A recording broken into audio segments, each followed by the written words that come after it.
Okay, babalikan lang namin yung pinuntahan namin Kamakalawa. Etong house and farm lot.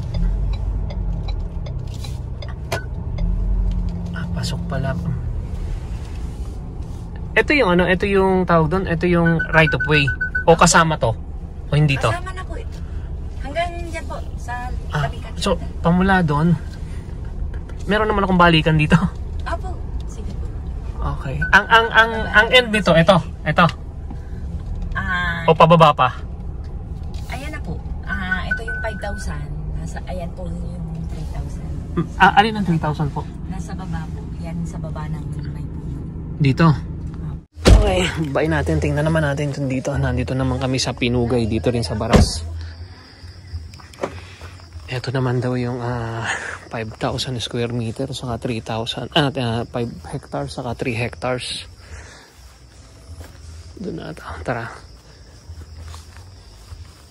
Okay, puntahan natin muna.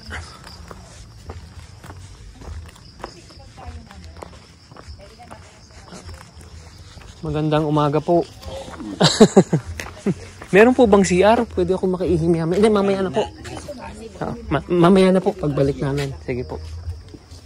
Sabi niya, pero din mauna yung 5 million pambayad sa Ay, ano? Tora.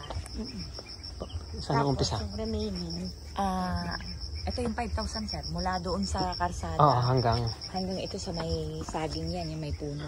yung sagingan na yan. Oo, baba. Kasi ito sana gagawin parang tennis court. Noon. Kaya pababa.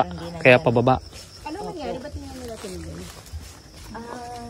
Pasok lang po kami. Wala na, naisipan na nilang magkagayan. Parang doon na sila.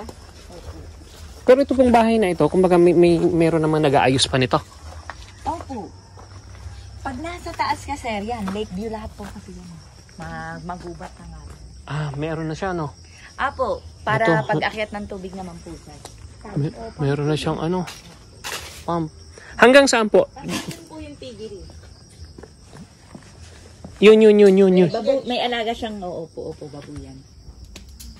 Tapos doon, sana, may ginawa na siyang mga para sa bahay ng kambing. May mga poste na siya. So more or less po, hanggang doon? Hanggang doon yan.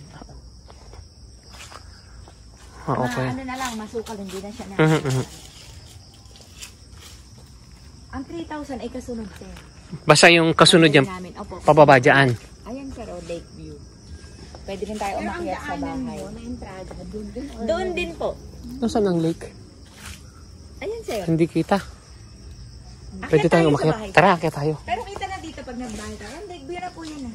Ano to sa anak na nag-work sa... Ito yung view dito sa kabila.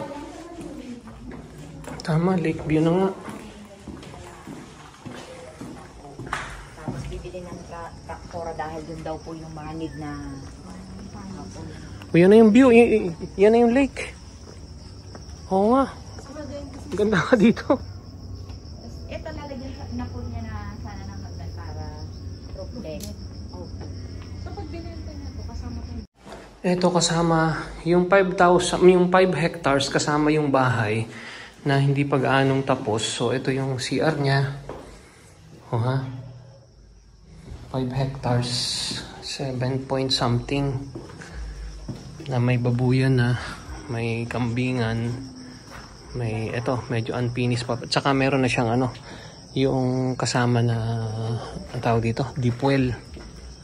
Tapos ito yung overlooking nga niya, yan, yung pong 3,000 banda ron. Apo, may bakal po yan dyan. Doon. Apo. Paano po ang cut noon? Papaganon, pababa? Pag ganun. Okay. Sige. Caretaker si tatay, Kasama yung bahay na yon. Kasama yung sasakyan. Hanggang dito.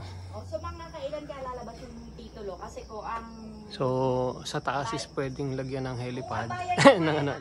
Dito naman po, hanggang saan? Pamula doon sa muhon na yon, hanggang, yung muhon na yan. Pag ganun din, sir. Medyo pa ganun ng konti. So, baboyan. Okay. Diretso ang baboyan. Ito, iba na to, syempre. Ito, iba na. Oo. Pero mas malalim yan, ano? Malalim na bigla, ano? Hindi, anak ka, hindi pa ganyan lang yung lupa. Okay. Ano, balik tayo dito.